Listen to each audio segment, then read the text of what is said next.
இனிய கன்னிராசி மெய்யன்பர்கள் யாவருக்கும் அடியனின் பணிவான வணக்கங்கள். ஸ்ரீ குரு பகவானுடைய பெயர்ச்சி உங்களுக்கு எப்படி இருக்குது அப்படிங்கிறத சுருக்கமாக இதில் பார்க்கறக்க வரும்.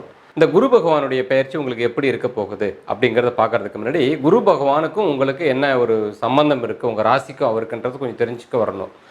உங்களுடைய தாயாருக்கும் அசையா சொத்துக்களுக்கும் அத்தனை சுகபோகங்களுக்கும் உரியவராக இருக்கக்கூடிய ஒரு ஸ்தானம் தனுர் ராசி. அதுதான் உங்களுக்கு தாய் ராசின்னு சொல்லக்கூடியது. அதுக்கு அதிபதி குரு பகவான். ஆக ஒரு தாயாரையும் உங்களுக்கு அத்தனை சுகபோகங்களையும் சொத்து சுகங்கள் இவைகள்லாம் உங்களுக்கு இருக்குது, எல்லாம் நலமாக இருக்குது அப்படின்னா உங்கள் ஜாதகத்தில் குரு பகவான் சிறப்பாக இருக்காருன்னு அர்த்தம். அப்போ அந்த ஸ்தானத்துக்குரியவர் யாருன்னா குரு பகவான் தான். மிக முக்கியமான ஸ்தானம். மனிதர்கள் எல்லோரும் விரும்பக்கூடியது சந்தோஷம் இல்லைங்களா? அந்த சந்தோஷம், சொத்து பத்துகள் விரும்புறது எல்லாமே குரு கையால் தான் உங்களுக்கு நடக்கணும் அப்படிங்கிற ஒரு விதி இருக்குது. அடுத்தபட்சமாக வாழ்க்கை துணை, நண்பர்கள், வெளித்தொடர்புகள் இவங்களுக்கெல்லாம் ஒரு இடமும் பார்த்தீங்கன்னாக்கா மீனராசி. அதுக்கு அதிபதியும் குரு பகவான் தான். உங்களுக்கு ஒரு நல்ல ஒரு வாழ்க்கை துணை அமைஞ்சிருக்கு, வாழ்க்கையில் மகிழ்ச்சியாக இருக்கீங்க, நல்ல நண்பர்கள்லாம் இருக்காங்க, பழகிறாங்க, எல்லாருமே ஒரு நல்ல மனுஷர்லாம் என் கூட பழகிட்டு இருக்காங்க அப்படின்னா குரு பகவான் உங்களுக்கு நல்லா இருக்காருன்னு அர்த்தம். உங்கள் ஜாதகத்தில் சிறப்பாக இருக்குன்னு அர்த்தம். அல்லது இந்த இடத்துல உங்கள் முன்னோர்கள் சரியாக பராமரித்து வச்சுட்டு உங்களுக்கு கொடுத்துட்டு போயிருக்காங்கன்னு அர்த்தம். 4ஆம் வீடுனா தாய்ஸ்தானம், அதான் தனுர் ராசி. உங்கள் பரம்பரையில் வந்தவங்க எல்லாருமே தாயாரை மதிச்சிருக்கணும், தாயார்கிட்ட ஆசீர்வாதங்கள் வாங்கியிருக்கணும், அல்லது குறைந்தபட்சம் உங்கள் பெற்றோர்களாச்சும் அதை செய்திருக்க வரணும். அப்படி இருந்தால் உங்களுக்கு தாய் நிலையில் இதே குரு பகவானாகப்பட்டவர் உங்களுக்கு நல்ல நன்மைகள் எல்லாம் வழங்க செய்ய வருவார். அதுபோல் இந்த 7வது ஸ்தானம் மீனராசி எடுத்துட்டோம் அப்படின்னாக்கா அது உங்கள் வாழ்க்கை துணையை பற்றி சொல்லக்கூடியது. உங்கள் வெளி தொடர்புகளை பற்றிலாம் சொல்லக்கூடிய, நண்பர்களை பற்றிலாம் சொல்லக்கூடிய. இன்றைக்கி நீங்கள் நல்லபடியாக வாழ்ந்துட்டு இருக்கீங்கன்னா அதுக்கு காரணமே அந்த ஸ்தானத்துக்குரிய குரு பகவான் உங்களுக்கு ஜாதகத்தில் நல்லா இருக்காருன்னு அர்த்தம். ஒருவேளை சரியில்லை, எங்கள் தாயாரும் எங்களுக்கு சரியான நிலையில் இல்லை, நல்ல ஆசீர்வாதம் தரக்கூடியவங்களா இல்லை, எங்களை சபிக்கிறவங்களா தான் இருக்கிறாங்க, அதே போல் எனக்கு வாழ்க்கை துணையும் சிறப்பாக அமையல, வாழ்க்கையே அமைய மாட்டேங்குது அப்படி ஒரு நிலை இருக்குன்னா குரு உங்கள் ஜாதகத்தில் கெட்டு போயிருக்குன்னு அர்த்தம். அதுக்கு காரணம் நீங்கள் இல்லை, உங்களுடைய முன்னோர்கள். குறைந்தபட்சம் உங்கள் பெற்றோர்களாச்சும் சரிங்க, ஒன்று உங்கள் தாயார்கிட்ட மதிச்சிருக்க மாட்டாங்க, தொடர்ச்சியாக பரம்பரை அவங்கவுங்க தாயாரை மரியாதை நிமித்தமாக நடத்தாமல் ஏதோ ஒரு சூழ்நிலை சாபங்கள் வாங்கியிருக்கலாம், அல்லது உங்கள் வீட்டில் வாழ வந்தவங்களுக்கு நிறைய இன்னல்களை கொடுத்துருக்க வரலாம், அல்லது வாழ போனவங்க அந்த வாழ்க்கையை சரியாக மதித்து வாழாமலும் போயிருக்க வரலாம். இந்த வகையில் உண்டாக்கக்கூடிய குற்றத்தாலையும் இந்த குரு பகவானுடைய தோஷம் தாங்கி கன்னிராசியில் பிறக்கிறவங்களுக்கு பார்த்திங்கன்னா சொத்து சுகத்தில் பிரச்சனை, தாய் நிலையால் ஒரு சில சிரமங்கள் வர்றது, வாழ்க்கை துணையால் பிரச்சனைகள் வர்றது, திருமணத்தில் தடைகள் உண்டாக வர்றது, நண்பர்களால் தொல்லைகள் வர்றது, இப்படி பல விஷயங்கள்லாம் நடக்க வரும். ஆக குரு நிலையை கடந்த அமைப்பில் இருக்கக்கூடிய பெற்றோர்கள், உங்களுடைய பார்ட்னர்கள்லாம் மதிச்சிருக்குந்தா உங்களுக்கு நல்லா இருக்க ஒரு வாழ்க்கை. இப்போ நீங்கள் நல்லா இருக்கீங்கன்னு சொன்னால் அவங்க அதெல்லாம் சரியாக பராமரிச்சிருக்காங்கன்னு அர்த்தம். 2ல் ஏதாவது ஒன்று தான் சரியாக பராமரிச்சு சரிங்க, அதுக்குரிய ஸ்தானம் உங்களுக்கு நல்லா வலிமையாக இருக்க வரும். இது நீங்கள் கடந்த 8ல் குரு பகவான் இருந்தார் பார்த்தீங்களா? இப்போ கடந்த குரு பெயர்ச்சி 8ல் இருந்துச்சு, இப்போ தான் 9ஆம் இடம் பாக்கிய ஸ்தானத்துக்கு அற்புதமான இடத்துக்கு வந்திருக்கிறார். அப்போ நீங்கள் அழகாக தெரிஞ்சிருந்திருக்கலாம் உங்கள் தாயாருடைய இருப்பு நிலைகள் எப்படி உங்கள் பரம்பரையில் சேகரித்து வச்சது அப்படி தெரிஞ்சிருக்கலாம். எப்படின்னா அவங்களுடைய உறவுகள் நல்ல விதமாக தான் இருந்துச்சு, அவங்களுக்கு எந்த உடல் ரீதியாகவோ மன ரீதியாகவோ எந்த குறையும் இல்லை, அவங்களுக்கு எனக்கு நல்லா தான் உறவுகள் இருந்துச்சு. இந்த 8ல் குரு இருக்கிற போதுன்னு சொன்னாக்கா குரு நல்லா இருக்காருன்னு அர்த்தம். அந்த இடத்துல நல்லா பராமரிச்சிருக்காங்க பெரியவங்கன்னு அர்த்தம். இல்லைங்க ரொம்ப வாக்குவாதெல்லாம் உண்டாயிடுச்சு, நிறைய சபிச்சிட்டாங்க அப்படின்னா உங்கள் பரம்பரையில் இல்லை உங்கள் தாயாரை கூட சரி, இல்லை உங்கள் தந்தையாரும் சரி, தாய் நிலை ஸ்தானத்துலேருந்து கொஞ்சம் குற்றங்களை வாங்கிட்டு வந்திருக்கிறாரு அப்படின்னு தெரிஞ்சுக்கலாம். ஒரு பிரச்சனையாக தான் போச்சு, நான் அவங்க சண்டை போட்டுக்கிட்டோம், சபிச்சுக்கிட்டோம், இல்லை அவங்களுக்கு உடல் ரீதியில் பல குறைகள்லாம் வந்துடுச்சு, இப்படி நிறைய பேருக்கு நிறைய சங்கடங்கள்லாம் நடந்திருக்க வரலாம், அப்பயே தெரிஞ்சுக்க வரலாம். அதே போல் வாழ்க்கை துணை வகையிலையும் சரிங்க, சிலருக்கெல்லாம் பிரிவினைகள்லாம் உண்டாகியிருக்கலாம் 8ல் குரு இருக்கிற போது. சிலருக்கு பிரிஞ்சவங்க ஒன்றிணையும் இருக்கலாம், சிலருக்கு கல்யாணமே ஆகியிருக்கு, சிலருக்கு கல்யாணம் ஆகி பிரச்சனையாகவும் ஆகியிருக்க வருது. இப்போ இந்த பிரச்சனைகள், சச்சரவுகள், விரும்பத்தகாத நிகழ்ச்சிகள் நடந்திருக்குன்னா அந்த ஸ்தானமாகப்பட்டது ஏற்கனவே சேகரித்து வச்சவங்க சங்கடமாக வச்சுருக்கிறாங்க அப்படின்னு அர்த்தம். 8ல் குரு இருக்குமோ அதெல்லாம் நீங்கள் தெரிஞ்சுருந்துருக்கலாம். இல்லை அதெல்லாம் ஒரு பாதிப்பில் நல்லபடியாக இருக்குன்னாக்கா அந்த இடத்துல ஏற்கனவே இருந்தவங்க பராமரித்து நல்லா வச்சுருக்காங்கன்னு அர்த்தம். ஆக இந்த குரு நிலைங்கிறது அந்தந்த ஸ்தானத்துக்குரியவங்க எங்கெங்கெல்லாம் நகர்றாங்களோ அவங்களுக்கும் ஒதுக்கப்பட்ட ஸ்தானத்தை சரியாக நம்ம பராமரித்து வச்சுருக்கிறோன்னு சொன்னால் அதெல்லாம் ஒழுங்காக நடக்கும், இல்லைன்னா ஒழுங்காக நடக்காது. இப்போ நான் ஏன் இதெல்லாம் சொல்ல வரேன்னா, இப்போ 9ஆம் ஸ்தானம் என்று சொல்லக்கூடிய பாக்கிய ஸ்தானத்தில் குரு பகவான் வந்திருக்காருங்க. எல்லோரும் சொல்லக்கூடிய விஷயந்தான். ஓடி போனால் கூட 9ல் குரு இருக்கும்போது ஓடி போனால் நல்லபடியாக வாழ்க்கையில் பிழைச்சிக்கலாம். பஞ்சம் தேடி பிழைக்க போனால் கூட குரு 9ல் இருக்கும்போது போனாக்கா நல்லபடியாக திரும்பி வரலாம், நல்லா நினச்சதெல்லாம் சாதிச்சுக்கலாம்னு சொல்ல வருவாங்க. மனிதர்கள் எல்லாருமே பெரும்பாலும் பார்த்தீங்கன்னா எதிர்பார்க்கக்கூடிய ஒரு விஷயம், மனிதனுடைய உழைப்பும் திறமையும் கடந்து எதிர்பார்க்குற ஒரு விஷயம் பார்த்தீங்கன்னா தெய்வ அனுகூலம், அதிர்ஷ்டம், தனக்கு எல்லாம் தன்னால் அமைய வரணும். ஏற்கனவே இருக்கிறவங்களாம் சரியாக இருக்க வரணும். பெற்றோர்கள், பாட்டனார்கள், அவங்க சேகரித்த சொத்து, நமக்குன்னு கொடுக்கப்பட்ட ஒரு வீடாக கூட இருக்க வரட்டுமே, அது நல்ல உறவு நிலையை உருவாக்கி வச்சுட்டு போக வர்றது, இவைகள்லாம் வந்து பார்த்திங்கன்னா நம்ம இப்போ அடையக்கூடிய பாக்கியங்கள் சொல்ல வருவாங்க. விரும்புவோம், நாமளும் விரும்புவோம், பொதுவாக விரும்புவோம். சாமிக்கிட்ட வேண்டிட்டு தான்ப்பா இந்த இது செயலை செய்கிறேன், நல்லபடியாக நடக்கணும்னு வேண்டிக்கிறேன் சாமிக்கிட்ட. கிடைக்குமா கிடைக்காதுன்னு தெரில, அதிர்ஷ்டம் இருந்தால் கிடைக்கும், சாமிக்கிட்ட தான் பிரார்த்தனைலாம் வச்சுருக்கிறேன். அப்படிலாம் நம்ம நிறைய விஷயங்கள்லாம் செய்ய வரும் இல்லையா? இதெல்லாம் என்னென்னா இப்படி கிடைக்கிறது எல்லாமும் பாக்கியம்னு பேர். நமக்கு பாக்கியங்களை நமக்கு ஒருத்தர் தான தர்மங்கள் நம்ம பண்ணுறோம், இல்லை நம்ம பெற்றோர்களும் தான தர்மங்கள்லாம் பண்ணி வச்சுருக்குறாங்க. நாளைக்கு என் பிள்ளை குட்டைங்களுக்கு உதவுங்க, எங்கள் முன்னோர்களுக்கு நாங்கள் பித்ருதானம் கொடுக்குறோன்னா 4 பேருக்கு ஒரு நல்ல தான தர்மங்கள் செய்து மனசையும் ஆத்மாவையும் நான் கொஞ்சம் சந்தோஷப்படுத்தினா தான் என் முன்னோர்கள் சொர்க்கவாசம் பெறுவாங்க, அவங்களே மீண்டும் வந்து குழந்தைய வந்து பிறக்க வருவாங்க, எங்கள் கடமையை செய்த ஒரு திருப்தி எங்களுக்கு இருக்க வரும், சாஸ்திரம் அப்படி தானே சொல்லுது, அதை நாங்கள் செய்து வச்சுருக்குறோம் அப்படின்னு சொல்லி சேர்த்து வச்சுருந்தாலும், அல்லது நீங்கள் உங்கள் வாழ்க்கையில் யதார்த்தமாக ஒரு எதிர்பார்ப்பெல்லாம் இல்லைங்க, எனக்கு நான் ஏதோ கேட்குறவங்களுக்கு என்னால் நான் உதவி பண்ணுறேன் அப்படி பண்ணி நீங்கள் ஒரு தான தர்மம்லாம் பண்ணி வச்சுருக்கீங்கன்னா தர்மம் தலை காக்குன்னு சொல்லுவாங்க இல்லைங்களா? அப்போ அந்த தர்மம் தலை காக்கக்கூடிய ஸ்தானம் தான் இந்த 9ஆம் வீடு. இதுதான் தர்மஸ்தானம்னு சொல்ல வருவாங்க. இத்தனை பலாபலன்களும் குரு பகவான் கொண்டு வந்து கொடுக்கக்கூடிய ஸ்தானமே வந்து இதுதான்.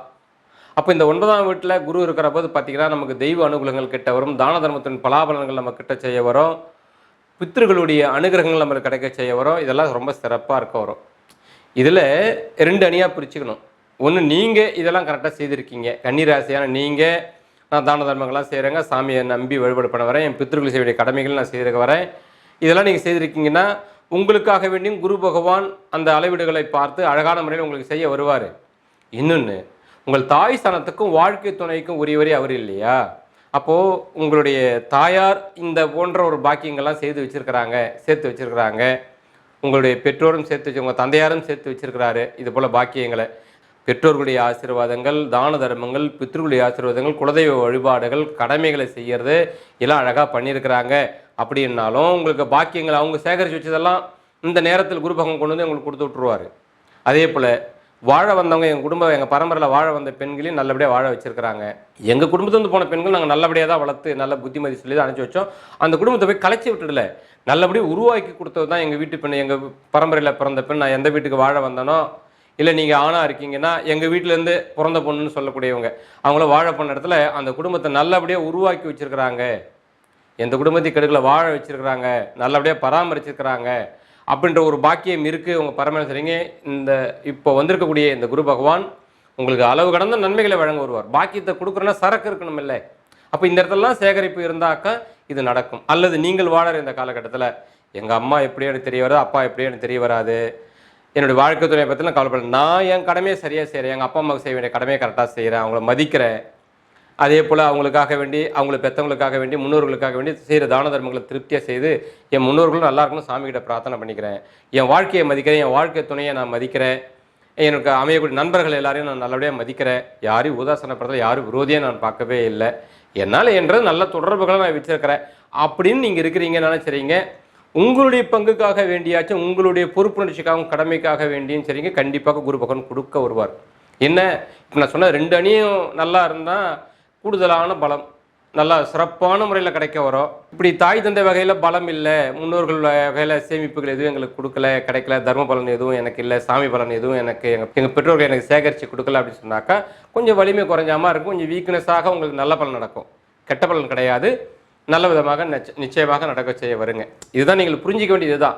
ஏன்னா ஆஹா ஓஹோன்னு நான் சொல்லி ஏமாற்ற விரும்பலை யாரையும். இருக்கிற உண்மை இப்படி தான், குரு பகவான் இப்படி தான் செய்வார் அப்படின்ற ஒரு கணக்கு தான். ஆக இந்த பாக்கியத்தில் அமர்ந்தக்கூடிய இந்த குரு பகவானுடைய நிலைத்தன்மைகளை பொறுத்தவரையில் உங்களுக்கு இப்படி தான் இருக்க வரும். இந்த இடத்துல இருக்கக்கூடிய மிக முக்கியமான இன்னொரு விஷயத்தை நான் தெரிவிச்சுக்க வரேன். எப்படி அப்படின்னு பார்க்குற போது, உங்களுடைய இந்த வாழ்க்கை துணை, நீங்கள் ஆணாக இருந்தாலும் பெண்ணாக இருந்தாலும், அந்த வாழ்க்கை துணை வகையிலும் உங்களுக்கு சில சிக்கல்கள் வாழ்க்கையில் சந்திக்க வேண்டிய சூழ்நிலை இருக்க வரும், அல்லது தடை தாமதங்களை சந்திக்கக்கூடிய சூழல் இருக்க வரும். உங்கள் தாயாரை நீங்கள் பரிபூர்ணமாக திருப்திப்படுத்த முடியாது. ஏதோ ஒரு பற்றி அவங்ககிட்ட சாபங்களோ ஒரு வசைமொழிகளை வாங்கக்கூடிய சூழல்கள் நிச்சயமாக உண்டாக வரும். காரணம், குரு பகவான் உங்களுக்கு ஒரு விதத்தில் அவர் உங்களுக்கு பாதுகாதிபதி. நீங்கள் தான் அனுசரித்து போகணுன்ற மாதிரி இருக்க வரும். உங்கள் வாழ்க்கை துணையக்கிட்டே ஆக வரட்டும், உங்கள் தாயார்கிட்டே ஆக வரட்டும், நண்பர்கள்கிட்டே ஆக வரட்டும், வெளித்துறை எல்லாருக்கிட்டையும் நீங்கள் தான் விட்டு கொடுத்து போகணும் அவங்களாம் எதிர்பார்க்க வருவாங்க. நீங்கள் அப்படி போய் தான் நீங்கள் வாழ்க்கையை ஜெயிச்சாக வரணும். மிதுன ராசிக்கு இதே பலன் தாங்க. ஏன்னா மிதுன ராசிக்கும் குரு பகவான் பாதுகாதிபதி, கன்னி ராசிக்கும் குரு தான் பாதுகாதிபதி. புத பகவான் 2 ராசியும் புத பகவானுடைய ராசிகள் 2 பேருக்கும் குரு பாதுகாதிபதியாக வர்றதுனால வாழ்க்கை துணைக்கிட்டே சரி, உங்கள் தாயார்கிட்டையாக இருந்த வரட்டும், உங்கள் சொத்து பத்து பிரச்சனைகளோட சரிங்க, வளைஞ்சு கொடுத்து போய் தான் நீங்கள் அதை சாதிக்க பார்க்க வரணும். விட்டு கொடுத்து போய் தான் சாதிக்க வரணும். நேருக்கு நேராக யுத்தம் செய்யக்கூடாது. அப்படி செய்யும் பட்சம் உங்களுக்கே தோல்வியாக உண்டாக வரும்.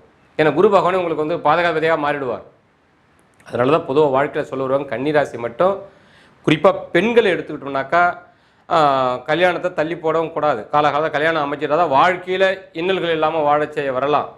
ஒருவேளை கல்யாணம் ஆயிட்டாலும் வாழ்க்கை துணைக்கிட்டேயோ வாழ்க்கை துணையாக இருக்கக்கூடிய அவங்க உறவுகள் இருக்காங்கன்னா அவங்களோட தர்க்கவாதங்கள் வச்சுக்கூடாது. அவங்க என்ன தப்பு பண்ணாலும் சரி, அமைதியாக இருந்து வெற்றியை வந்து சாதிச்சுக்கிறதுக்கான சூட்சமம் என்னவோ அந்த சூட்சமத்தை கடைபிடிக்க தெரிய வரணும். வாழ்க்கையில் நேரடியான யுத்தங்கள் செய்யக்கூடாது, சூட்சமான முறையில் தான் ஜெயிச்சாக வரணும்னு சொல்ல வருவாங்க. ஏன்னா அந்த ஸ்தானம் வந்து பார்த்தீங்கன்னா குருவுடைய ஸ்தானம் பின்னப்படும். அது உங்களை ஆளை பார்க்க, அதிகாரம் பண்ண பார்க்க, உங்களுக்கு குற்றம் சொல்ல பார்க்க வரும். தாயாக இருந்தாலும் சரி, வாழ்க்கை துணையாக இருந்தாலும் சரிங்க, நண்பர்களாக இருந்தாலும் சரி, எல்லாத்துக்கும் நான் தாங்க அனுசரித்து போக வேண்டியதாக கொஞ்சம் சலிப்பாக இருக்குங்க. எனக்கும் ஒரு கௌரவம் இல்லையா, சுயமரியாதை இல்லையா எனக்கும் அப்படின்ற மாதிரிலாம் தோண வரும். இந்த விஷயத்தில் மட்டும், இந்த ஸ்தானங்களில் மட்டும் பார்த்தீங்கன்னா நீங்கள் கொஞ்சம் அப்படி தான் இருக்கணும், வளைஞ்சு கொடுத்து தான் ஜெயிச்சிக்கணும் அப்படின்னு சொல்லிக்க வர்றதா. ஏன்னா குரு பாதுகாப்பு விதி நிலையில் நம்ம தெரிஞ்சிக்க வேண்டிய ரகசியம் இதெல்லாம். அதனால் அதை கொஞ்சம் பார்த்துக்குவாங்க. ஒருவேளை அவங்களோட யுத்தம் பண்ணுறோம் போகிற வரேன்னா நிறைய சம்பத்துக்களை இழந்து போக வரும். இப்படி பாக்கியத்தில் குரு வர்ற போதெல்லாம் பார்த்தீங்கன்னா நமக்கு ஒன்றுமே கிடைக்காது. அதுவாக வந்துச்சு, எல்லாரும் சொன்னாங்க, கேட்க சந்தோஷமாக இருந்து ஒன்றும் நடக்கலை அப்படின்ற மாதிரி இருக்க வரும். அதுதாங்க இயற்கை நிலையில் நமக்கு கொடுக்கப்பட்ட ஸ்தானபாவங்களாம் சரியாக இருக்கணுன்றக்காக தான் இந்த விரிவுரைகள் உங்களுக்கு நான் கொடுத்துட்டு வரேன். இருந்தாலும் உங்களுடைய உழைப்பு வீண் போகாது, உங்கள் முயற்சி வீண் போகாது. நீங்கள் செய்த தான தர்மங்களாம் இந்த நேரத்தில் தலையை காப்புற மாதிரி உங்களுக்கு சில சம்பத்துக்கள் எல்லாம் நடக்கக்கூடிய சூழ்நிலை உண்டாக வரும். சொத்து பத்துக்கள் வாங்கக்கூடிய சூழ்நிலைகள் உண்டாக வரும். ஏன்னா 4ஆம் வீட்டுக்கு அதிபதி குரு பகவான் பாக்கியத்தில் வந்திருக்காரு. அந்த பாக்கிய பலன் கொடுக்கணும் இல்லையா? ஒரு வீடு வாங்கணும்னு நினைக்கிறேங்க, மண் வாங்க நினைக்கிறேன், புதுசாக ஒரு கார் வாங்கணும்னு ஆசைப்பட்றேன், ஆடம்பர பொருள் வாங்கணும்னு ஆசைப்பட்றேன், ரொம்ப காலமாக தடையாக இருந்துச்சு அப்படின்ற விஷயங்கள் நடக்க பார்க்குறோம். சிலருக்கு தாயார் நம்மளை நல்லா புரிஞ்சுக்கிட்டாங்க, கடந்த காலத்தில் புரிஞ்சிக்கவே இல்லை, என் மேலே எரின்னு இருந்தாங்க, என்னை ஒரு மாதிரி குற்றவாளி மாதிரி பார்த்தாங்க, ஆனால் இப்போ என்னை வந்து நல்லா அனுசரிக்கிறாங்கன்ற ஒரு விஷயங்கள்லாம் வரும். இந்த நேரத்தில் நீங்கள் என்ன பண்ண வரணுன்னா, பழைய விரோதத்தை நினச்சி பார்த்துட்டு இந்த பிறகு நீங்கள் வந்து ஒதுங்கி அமைதியாக இருந்துடக்கூடாது. சரி, கிரகம் அப்போ ஒரு மாதிரியாக இருந்துச்சு, அப்போ அவங்க நடவடிக்கை அப்படி இருந்துச்சு, இப்போ மாறி வந்திருக்கு, இப்போ கொஞ்சம் மனசு மாதிரி அவங்க வர்ற போதே நம்ம ஏற்றுக்கலான்றதை நீங்கள் புரிஞ்சுக்கிட்டு ஏற்றுக்க வரணும். அதே மாதிரி தான் உங்கள் வாழ்க்கை துணை வகையிலையும் சரிங்க. நீங்கள் பெண்ணாக இருந்தாலும் ஆணாக இருந்தாலும் சரி, ஏதோ ஒரு சந்தர்ப்ப சூழலில் பிரச்சனையில் சற்று விலகி இருந்தவங்க, இல்லை சில பிரிஞ்சு இருந்தவங்க, இல்லை பிரியலான்னு முடிவில் இருக்கிறோம் அப்படின்னு நினச்சவங்கலாம் இப்போ திட்டங்கள் மாறும். இந்த மாறும்போது அன்றைக்கி அப்படி பேசுகிறீங்க, இப்படி பேசுகிறீங்க, இப்போ நான் உங்களை எப்படி நம்புறது அப்படின்னு நீங்கள் பழைய விஷயத்தை கலரி பேசி அது மேலும் பூதகரமாக இந்த அமைப்பில் ஆக்கவே கூடாது. ஏன்னா கெட்ட நேரத்தில் சில விஷயங்கள் நடக்கத்தான் செய்யும். விதி எல்லாருக்குமே, கடவுளுக்காக இருந்தாலும் கெடுதல் நடக்குன்னு தான் சொல்ல வராங்க இல்லையா? அதுபோல தான் கடந்த காலத்தில் வாழ்க்கை துணை ஸ்தானத்துக்குரியவர், தாய் ஸ்தானத்துக்குரிய குரு பகவான் அஷ்டமத்தில் இருந்தார். இப்போ நல்ல இடத்துக்கு வந்திருக்காரு. இப்போ அவங்களுக்கே தெளிவுகள் பிறக்க வரும். நானும் இப்படிலாம் பேசினேன், நானும் இவ்வளோ மரியாதை இல்லாமல் நடந்துக்கிட்டேன், என்ன இப்படிலாம் வந்து சங்கடப்படுத்திருக்கிறேன்னு சொல்லி உங்கள் வாழ்க்கை துணையாக இருந்தாலும் தாயாராக இருந்தாலும் ஒருவேளை உங்களை சிரமப்படுத்தி இருந்தால் அந்த நிலைகள்லாம் மாறி வருவாங்க. இப்போ நீங்கள் ஏற்றுக்கிற மனநிலையில் இருக்க வரணும், எதிர்க்கக்கூடாது, பழசை எதுவும் சொல்லி காட்டக்கூடாது, அவ்வளோதான், வேற ஒன்றும் இல்லை. அப்படி இருக்கும் பட்சத்தில் பாக்கியங்கள் அங்கேயே இருந்து நிறைய உங்களுக்கு கிடைக்க வரும். எதை வேண்டாம்னு வெறுத்தீங்களோ அந்த இடத்துலேருந்து உங்களுக்கு நிறைய விஷயங்கள் விருப்பங்கள்லாம் பூர்த்தி ஆகிறதெல்லாம் பார்க்கலாம். நீங்கள் எதிர்பார்க்கலாம் கூட பொதுவாக அவங்களுக்கு செய்யணுன்ற எண்ணங்கள்லாம் இருக்க வரும். அப்படி மனநிலை மாறுறதான், எதுவுமே நிரந்தரமானது கிடையாது. விரோதங்கிறது நிரந்தரமானது கிடையாது, நட்புங்கிறது நிரந்தரமானது கிடையாது. எப்போ வேணாலும் என்ன வேணாலும் மாறலாம் இல்லையா? அதுபோல் இப்போ உங்களுக்கு சாதகமாக மாறக்கூடிய காலகட்டத்தில் தான் இருக்குது. ஏன்னா நண்பர்களை பற்றி சொல்லக்கூடிய சனமும் அதே 7ஆம் வீடு தான்.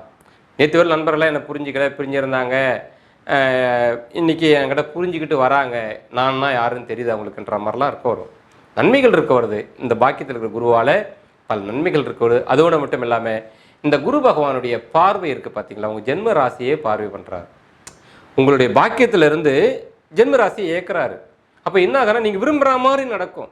சொத்து சுகம் வாங்கணும்னு ஆசைப்பட்டாலும் சரி, கல்யாணம் அமைச்சிக்கணும், இன்னும் கல்யாணம் ஆகவே இல்லை அமைச்சிக்கலான் இருக்கணும், நல்ல கல்யாணம் சிறப்பான முறையில் அமைய வரும். விசேஷகரமான வரன் அமையும் உங்களுக்கு, தாராளமாக அமைச்சிக்கலாம், தள்ளி போடக்கூடாது. குருவுடைய பார்வை இருக்கிற போது நம்ம மனசுக்கு பிடிச்ச மாதிரி நடக்கிறது, அந்த நிகழ்ச்சிகள்லாம் நடக்க பார்க்க வரும். அதனால் இதெல்லாம் ரொம்ப அழகான முறையில் உங்களுக்கு நிச்சயமாக நடக்க வரும், குறையில். என்னென்னா கேது பகவான் ஜென்ம ராசியில் இருக்கிறதுனால நீங்களா தேவையில்லாமல் மீண்டும் மீண்டும் மீண்டும் நெகட்டிவான விஷயத்திலே போய் இறங்கிடுவீங்க. பழைய நினைவுகளே போய் அப்படியே நீங்கள் இருக்கிறபடியான சூழல் உண்டாக பார்க்க வரும். அதில் பழசை முதல்ல மறந்துடணும். இந்த நெகட்டிவான விஷயங்கள் எது நடந்தாலும் சரிங்க, சொல்லாலே செயலாலே உங்களுக்கு எது நடந்தாலும் சரிங்க, அதெல்லாம் தூக்கி போட்டுட்டு நீங்கள் மகிழ்ச்சியாக இருக்க முயற்சி பண்ண வரணும். பழைய கதை, பழைய பிறப்பு தன்மை எதையும் நினச்சி பார்க்கவே கூடாது. நடந்து போன நிகழ்ச்சி முடிஞ்சு போனது கடந்த நொடியோட. இப்போ நான் ஒரு புது பிறவி நடக்க போகிறத மட்டும் பார்த்துக்கிறேன்ற மாதிரி இருக்க வரோம். ஏன்னா கேது பகவான் இன்னும் உங்களுக்கு தொடர்ச்சியாக இருக்க தான் போகிறார் ஜென்ம ராசியில். அவர் சும்மா இருக்க மாட்டார். மனசை கஷ்டப்படுத்திக்கிட்டு, வேதனைப்படுத்திக்கிட்டு, எதையா ஞாபகப்படுத்திக்கிட்டு, ஒரு கற்பனையிலையாச்சும் கொண்டு வந்து சேர்த்துக்கிட்டே இருக்க வருவார். ஆகையில் அந்த கேது பகவானை அமைதிப்படுத்த அப்படியே கொஞ்சம் ஏதோ ஒரு சாமி மேலே ஒரு பிரியமாக ஒரு மந்திரம் சொல்லிகிட்டே இருக்கிறதுக்கு டைம் வேஸ்ட் பண்ணிக்கணும். அப்படி இருக்கலாம். இல்லைன்னா அந்த கேது பகவான் சும்மா இருக்க மாட்டார். நடந்து முடிஞ்சு போனதில் பிரச்சனையான விஷயங்கள், வேதனையான விஷயங்கள் என்ன அப்படி நீங்கள் சும்மா இருந்தாலும் யாரோ ஒருத்தர் கொண்டு வந்து உங்கள்கிட்ட கொண்டு வந்து திணிப்பாங்க. என் குடும்பத்தில் இப்படி நடந்து போயிடுச்சிங்க, அப்படி நடந்துடுச்சிங்க, அப்படி இப்படின்னு திணிக்குவாது வருவாங்க. அவங்களுக்கு நல்ல விதம் அறிவுரை சொல்லி சாமியை போய் கும்பிடுங்க. இதெல்லாம் வேதனை கதை யார்கிட்டையும் சொல்லாதீங்க, அது பெருகிடும். சாமி கும்பிடுன்னு சொல்லிட்டு நீங்கள் ஏதாவது ஒரு மந்திரத்தை மேலே முழிக்கிடணும். அப்படி வச்சுக்கோங்க. ஏன்னா அந்த கேது பகவான் பண்ணுற வேலை அது. அதே நேரத்தில் குரு பகவானுடைய பார்வை இப்போ விளையாடுறதுனால நீங்கள் பட்ட வேதனைகள் எல்லாவற்றையும் நல்ல விதமாக அந்த குரு பகவான் மாற்றி கொடுத்துருவார். பழசெல்லாம் இப்போ விட்டுடுவீங்க, கெடுதலாக இருந்தால் அதான் விட்டுடுவீங்க, நன்மையாக மாறச் செய்வார். விருப்பங்கள் பூர்த்தியாகும். விருப்பங்கள் அமைவது ஒரு பாக்கியமே. அந்த பாக்கியங்கள்லாம் உங்களுக்கு கிடைக்க வரும். எது வேணா இருக்க வரட்டும், அது நல்ல விதமாக அமையும். அதனால் நீங்களாக எதுக்காக வேண்டியும் ஒரு கோவப்பட்டு ரோஷப்பட்டு கடந்த கால நிகழ வைத்து நீங்கள் எதையும் தள்ளி போட்டுக்காதீங்க, பாதிப்புக்கு உண்டாக்க வேண்டாம். ஏற்றுக்குங்க, எல்லாம் நல்லா அமைய வரும், சிறப்பாக இருக்க வரும் குருவுடைய பார்வை அப்படி. மேலும் நீங்கள் இருக்கக்கூடிய முயற்சியிலையும் குரு பகவானுடைய வெற்றி உங்களுக்கு அழகான முறையில் ஒரு பார்வையை பதிய வர்றதுனால முயற்சிகள் வெற்றியாக வரும். எடுக்கக்கூடிய முயற்சியை ரொம்ப அற்புதமாக எடுக்க வருவீங்க. சாதுரியமாக திட்டங்கள் போட வருவீங்க. ஞானமாக திட்டங்கள் போடுவீங்க. நன்மையாக அமையச்சே வரும். அந்த வகையிலையும் உங்களுக்கு நல்லா இருக்க வருது. அதே போல் நீண்ட காலமாக ஒரு குழந்தை பிறப்புக்காக எதிர்பார்த்துட்ருக்குங்க அப்படின்றவங்களும் சரிங்க. இல்லை என் குழந்தைகளுக்கு ஒரு நல்லது செய்யணும் தள்ளிகிட்டே போக வருது, இல்லை பொருளாதார முறை இப்படியே இருக்குது தள்ளிகிட்டே போக வருதுன்ற மாதிரி நீங்கள் இருந்தாலும் சரிங்க, அந்த இடத்துலையும் குருவுடைய பார்வைப்படுறதுனால நல்ல விதமாக அமையும். குழந்தை பிறக்கிறவங்களுக்கு எதிர்பார்க்கறவங்களும் சரி, குழந்தை இருக்கிறவங்களும் சரிங்க, அந்த இடத்துல ஒரு நல்ல ஒரு விஷயம் இருக்க வருது, சிறப்பாக இருக்க வருது. மேலும் குலதெய்வத்துடைய அனுகிரகமும் அந்த இடத்துலேருந்து கிடைக்க செய்வரும். குலதெய்வத்துடைய அனுகிரகம், குலதெய்வமே யாருன்னு தெரியலன்றவங்களும் சரிங்க, இப்போ தெரியறதுக்கான வாய்ப்புகள் உருவாக வரும். முன்னோருடைய ஆசீர்வாதமும் கிடைக்க வரும். ஆக குருவுடைய பார்வையும் மிக பலமான ஒரு நல்ல ஸ்தானத்தை பார்க்கறதுனால உங்களுக்கு ஒரு பெரிய ஒரு நன்மைகள்லாம் இருக்க வருது. ஆக உங்களுக்கு வாழ்க்கையில் பல விருப்பங்கள் இருக்கலாம். கடன் திரும்பாங்க, பிரச்சனைகள் ஒழியுமா, வீடு கட்டுமா, கார் வாங்குவோனா, கல்யாணம் ஆகுமா, குழந்தை பிறக்குமா, வேலை அமையுமா, எனக்கு படிப்பு நல்ல விதமாக முடிப்பேனா, இப்படி பல விஷயங்கள் இருக்கலாம். எல்லாத்துக்கும் ஒரே பதில் தான், தனித்தனியாக சொல்லணும் அவசியம் இல்லை. வாழ்க்கையில் மனிதனுக்கு 1000 தேவைகள் இருக்க வரலாம். இதெல்லாம் சாதுரியமாக நடத்தி கொடுக்குறோன்னா நமக்கு முதல்ல நல்ல தசாபுத்திகள் நடக்க வரணும். பிறக்கிற போது சில அம்சத்தை இதெல்லாம் அனுபவிக்கின்ற விதியோடு நம்ம பிறந்திருக்கணும். அந்த விதியோடு நம்ம பிறக்கிறதுக்கு காரணமாக இருக்கிறது நம்முடைய பெற்றோர்கள், நம்முடைய பாட்டன் பாட்டிமார்கள், இவங்களுடைய முன்னோர்கள் தான். அவங்க சேர்த்து வச்ச பலம் தான் நமக்கு எல்லாம் கிரகங்கள் உட்கார்ந்துருக்கும். கூடவே நம்மளையும் இணைச்சிக்க வருவாங்க. நீ முன் ஜென்மத்தில் செய்த நன்மைகள் அல்லது பாவங்கள் அப்படின்னு சொல்ல வருவாங்க, ஜோசியத்தில் சொல்ல வருவாங்க. எப்படியோ முன்னவங்க இருந்து சேகரித்த சேமிப்பை தான் நம்ம விதி அமைஞ்சிருக்கிறோம். இதெல்லாம் எப்படி இருந்தாலும் முயற்சி திருவினையாக்குன்னு சொல்லுவாங்க இல்லைங்களா. அந்த வகையில் இப்போ குரு பகவான் வந்திருக்கிற இடத்த வச்சு பயன்படுத்தி நம்ம அழகான முறையில் வெற்றி பெற்றுக்க முடியும். அத்தனையும் சாதிச்சுக்க முடியும். தனித்தனியாக பலன் சொல்ல வேண்டிய அவசியமே இல்லை. எல்லாமே வெற்றிகரமாகவே அமைச்சிக்க முடியும். அதுக்கான வாய்ப்புகள் இருக்குன்னு தான் சொல்ல வரதுனால ஒரு சிறப்புகள் உண்டுங்க. குரு பகவானுடைய நட்சத்திரங்கள் அமர்ந்த இடம் கூட பார்த்தீங்கன்னா அப்படி தாங்க உங்களுக்கு. இப்போது நீங்கள் ஏதோ 2 காசு என்கிட்ட இருக்குங்க அப்படின்னு ஒரு விஷயம் இருக்குன்னா அதுக்கு குரு பகவான் தான் காரணம். ஏன்னா குரு பகவானுடைய விசாக நட்சத்திரம் உங்களுக்கு தனஸ்தானத்தில், தனராசியில் அவருடைய நட்சத்திரம் பதிஞ்சு இருக்கிறது ஒரு முக்கியமான காரணம். நல்லபடியான முறையில் எனக்கு ஏதோ இருக்குங்க, நேர்மையான செல்வம் என்கிட்ட இருக்குது, அப்போ நான் முயற்சி சரியாக தான் எடுக்கிறேன், ஏதோ ஜெயிச்சுட்டு தான் இருக்கிறேன்னா அதுக்கு காரணமும் உங்கள் முயற்சி ஸ்தானத்தில் குரு பகவானுடைய விசாக நட்சத்திரம் அங்கேயும் பதிய வருது. ஆக குருவுடைய நட்சத்திரங்கள் உங்களுக்கு ஒரு நல்ல ஸ்தானத்தில் இருக்கிறதுனால அது ஒரு பெரிய வெற்றி. அதே போல் வாழ்க்கையில் பார்த்திங்கன்னா ஒரு நல்ல வாழ்க்கை துணையோடு தான் இருந்துகிட்ருக்கிறேன், எந்த கெட்ட பழக்கமும் இல்லை, நல்லா தான் இருக்கும், வாழ்க்கையில் எந்த பிரச்சனையும் இல்லை, இருக்கிறோம் நாங்கள், ஏதோ ஆச்சு, சின்ன சின்ன சச்சரவுகள் இருந்தால் கூட வாழ்க்கையில் நாங்கள் ஏதோ இருக்கிறோங்க அப்படின்ற ஒரு விஷயம் இருக்குதுன்னாலும் சரிங்க, அதுக்கு காரணம் குரு பகவான் தான். உங்களுக்கு 7ஆம் அதிபதியே குரு தான். அந்த வீட்டில் புரட்டாதி நட்சத்திரமாக குரு பகவானுடைய நட்சத்திர புள்ளி அங்கே இருக்க வர்றதுனால அது ஒரு நல்ல ஒரு பாதுகாப்பு. குருன்னா ஒரு ஒழுக்கம், அவர் தான் முதல்ல தப்பு பண்ண மாட்டாங்க. நாம் ஏதாவது பண்ணும்போது அது கொஞ்சம் சிரிக்கும், அவ்வளோ அவங்கள எதிர்த்து பேசுகிற போது கொஞ்சம் அவங்க சிரிக்க வருவாங்க. நமக்கு என்னென்னா நீங்கள் என்ன அடக்குமுறையாக கையாளுறீங்க அப்படின்ற மாதிரி ஒரு போட்டித்தன்மைகள் நமக்குள்ளே உருவாகாமல் நம்ம பாதுகாத்துட்டா போதுமானது. வாழ்நாள் முழுக்கவே சொல்ல வரேங்க. அதை நான் ஏற்கனவே சொன்னது தான். அது பாதகஸ்தானம். குருனாலே பாதுகாப்பு வேலை செய்வார். நாம் தான் அங்கே வளைஞ்சு கொடுத்து ஜெயிச்சுக்கணும், நேரடியாக எதிர்த்துக்கூடாது சொன்ன காரணமும் இதுதாங்க. அந்த வகையில் அங்கே ஒரு பாதுகாப்பு உங்கள் வாழ்க்கைக்கு இருக்குது, ஒரு நம்பிக்கை அங்கே இருக்குன்னா அதுக்கு குரு பகவானுடைய நட்சத்திரம் ஒரு முக்கிய காரணம். அதுபோல் வாழ்க்கையில் கடன்கள்லாம் இருக்குங்க, வம்பு வழக்கு நோய் நொடிகள் எல்லாம் பிரச்சனையாக தான் இருக்குங்க. என் வாழ்க்கையெல்லாம் கண்டிப்பாக குரு ஸ்தானத்தை கெடுத்துக்கிட்டதுனால மட்டும்தான் இப்படி இருக்கும். உங்கள் தாய் நிலை சாபமோ இல்லை உங்கள் பெற்றோர்கள் செய்ய வேண்டிய கடமையை செய்யாத போனாலையோ, முதல்ல சொன்ன பார்த்தீங்களா அதே நிலைமை தான். வாழ்க்கை அமைப்பில் வாழ வந்தவங்களுக்கு இன்னல்கள், இங்கிருந்து வாழ போனவங்களும் அந்த குடும்பத்தில் இன்னல்களை உண்டு பண்ணி இருந்தாங்கன்னா அந்த ஸ்தானம் கெட்டு போயிருக்கும். அப்போ தான் உங்களுக்கு பாதிப்புகள் வரும்னு நான் சொல்லியிருந்தேன் இல்லையா? அந்த வகை அமைப்பில் எப்படியோ ஒரு கடன்கள்லாம் இருக்குங்க அப்படின்னா ஏற்கனவே இப்படி சிக்கல்கள்லாம் பெரியவங்க உருவாக்கி போய் வச்சுருக்காங்கன்றது தெரிஞ்சுக்க வரலாம். அந்த நிகழ்வாக இருந்தாலும் அந்த சிரமத்தில் இருந்து நான் மீண்டும் இப்போ கடன்லாம் இல்லாமல் நல்லா இருக்கேன், நோய் நொடி இல்லாமல் நல்லா இருக்கேன், பிரச்சனை இல்லாமல் நான் நல்லா இருக்கேன் அப்படிங்க சொல்கிறீங்கன்னா அதுக்கு காரணம் இதே குரு பகவான் தாங்க. உங்களை விரோதி ஸ்தானத்தில் புரட்டாதி நட்சத்திரமாக குரு பகவானே இருக்க வருவார். அந்த சச்சரவுகளை விலக்கி விட்டுடுவார். அப்போது அந்த இடத்துலையும் குரு பகவானுடைய பாதுகாப்பு உங்களுக்கு இருக்குது, தவறுகள் கிடையாது. அதுபோல் குரு பகவானுடைய இன்னொரு நட்சத்திரமாக இருக்கக்கூடியது புனர்பூச நட்சத்திரம். நல்லபடியாக தொழில் பண்ணிட்டு இருக்குங்க, எந்த குறையும் இல்லை, இன்னொருத்தர் குத்தம் சொல்லாத அளவுக்கு நான் ஒரு தொழிலை பண்ணுறேன் அப்படின்னா அதுக்கு காரணம் யாருன்னா குரு பகவானுடைய புனர்பூச நட்சத்திரம். உங்களுடைய தொழில் கிரகமாக இருக்கக்கூடிய ஜீவனஸ்தானத்தில் மிதுன ராசியில் குரு பகவானுடைய நட்சத்திர புள்ளி அங்கே இருக்கிறது ஒரு முக்கிய காரணம். ஒரு லாபகரமாக இருக்குது, ஏதோ லாபங்கள் நானும் சம்பாரிச்சு தான் இருக்கிறேன், எல்லாம் இருக்கிறதெல்லாம் கொஞ்சம் லாபம் தான், எனக்கு மகிழ்ச்சி தரக்கூடிய சம்பவங்கள்லாம் என்கிட்ட இருக்குது, என் வாழ்க்கையில் நல்ல உறவுகள்லாம் இருக்கிறாங்க, ஏன்னா எடுத்த காரியத்தில் வெற்றியாக வர எல்லாமே சிறப்பாக இருக்குதுன்னு ஒரு விஷயம் நீங்கள் சொல்கிறீங்கன்னா அதுக்கு காரணம் இதே குரு பகவான் தான். கடகராசி லாப வீட்டில் புனர்பூச நட்சத்திர புள்ளி அங்கே இருக்க வர்றதுனால குரு பகவானை அங்கே உச்சமும் பெறுவதனாலையும் உங்களுக்கு நன்மைகள் இருக்க வரும். ஆக இந்த லாபஸ்தான அமைப்புகள்லையும் உங்கள் தனஸ்தான அமைப்புகள்லையும் உங்கள் வாழ்க்கை துணை அமைப்புகள்லையும் குருவுடைய நட்சத்திர புள்ளிகள் வர்றதுனாலும் சரிங்க, உங்களுக்கு ஒரு பாதுகாப்பு தான், ஒரு நன்மைகள் செய்யக்கூடியதான் குரு பகவான். இப்போ என்னென்னா இந்த குரு பகவானுக்கு நீங்கள் சேவகனாக இருக்கிறதாக நீங்கள் பாவிச்சுக்க வரணும், அவ்வளோதான் விஷயம்.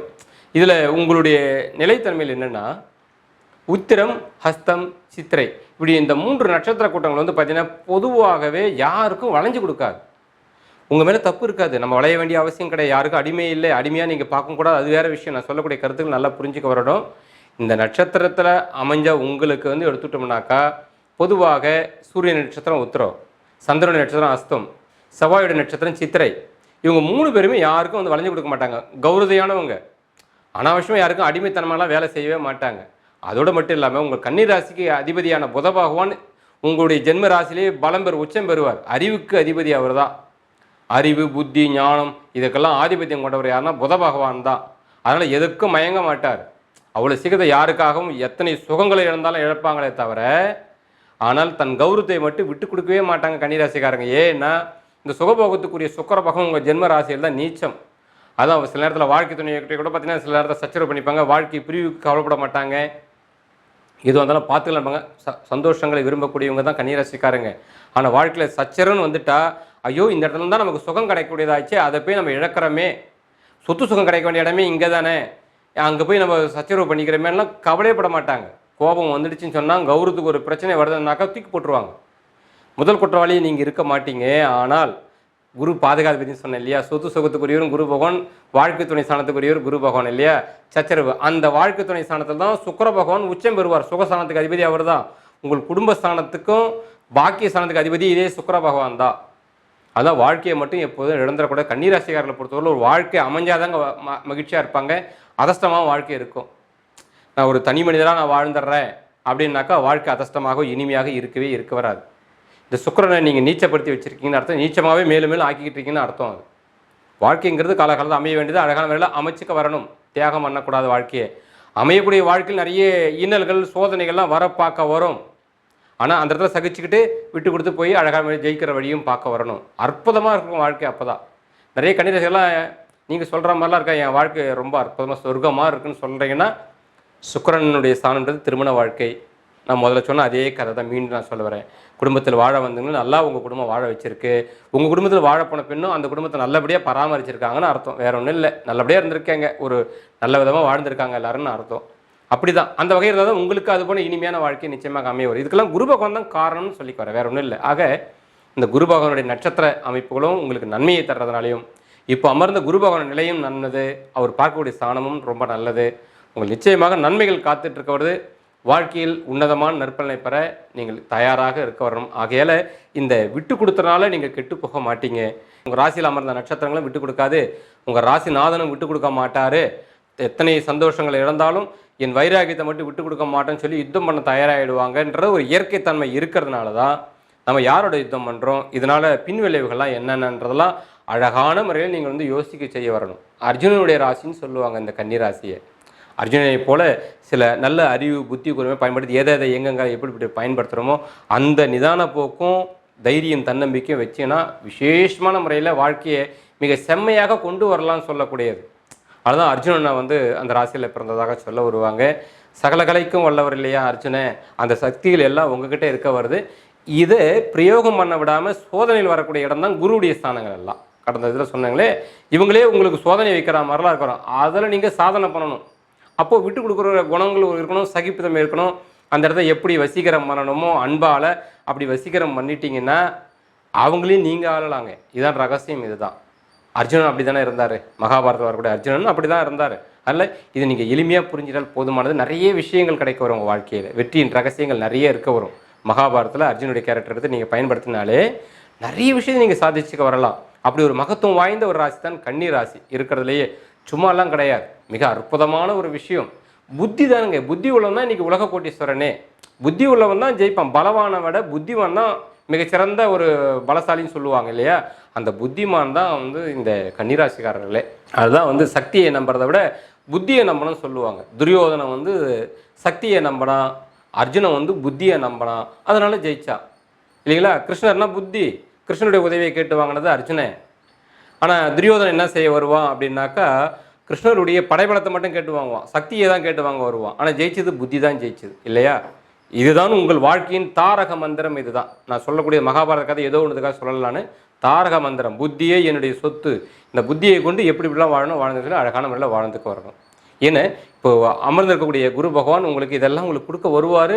நான் சொல்லக்கூடியதெல்லாம் உங்களை பரிபூரணமாக அமர்ந்து மன திருப்தியாக கேட்கவும் வைக்க வருவார்.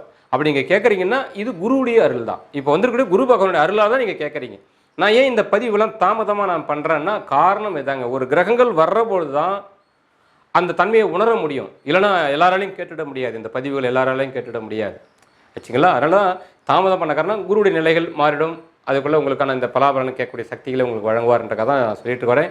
இது அழகாக கெட்டியாக பிடிச்சிக்குவாங்க. எல்லாம் நன்மையாக உங்களுக்கு நிகழ இருக்க வருது. இந்த சந்தர்ப்பம் ஒரு சிறந்த முகூர்த்தம் மாதிரி. நழுவ விடாதீங்க. முடிஞ்ச தான தர்மங்கள் செய்துக்குவாங்க. முன்னோர்களுக்காக வேண்டிய எப்பொழுதும் கடமையை செய்ய தவறாதீங்க. நல்ல தான தர்மங்கள்லாம் செய்துக்கிட்டு வாங்க. இறைவனை மனசார பிரார்த்தனை பண்ணிட்டு வாங்க. உங்களுக்கு சகலத்திலையும் ஜெயமாக இருக்க செய்யணும். எதை செய்தாலும் சிந்தனா சக்தியோடு அழகான முறை செய்துட்டு வாங்க. சிறப்பாக இருக்கிறோம். பழைய குப்பைகள் எல்லாம் போட்டு எரிச்சிருங்க, தூக்கி போட்டுடுங்க. அதெல்லாம் கண்டுக்க வேண்டாம். நடந்து போன நிகழ்ச்சிகள் நான் சொல்ல வரேன். இனி நடக்க போகிற நிகழ்ச்சியை நம்ம புத்தியை கொண்டு அழகான முறையில் நம்ம வந்து சாதிச்சுக்கலான்ற முறையில் அழகாக பயணம் பண்ணுங்க. எல்லாம் சிறப்பாக இருக்க வரும். விசேஷகரமாக இருக்க செய்ய வருங்க. மேலும் எல்லா வல்ல எம்பெருமான் தங்களுக்கு சகல நலன்களும் வளங்களும் வழங்க பிரார்த்தனை செய்து இந்த உரையை பூர்த்தி செய்கிறேன். நன்றி, வணக்கம்.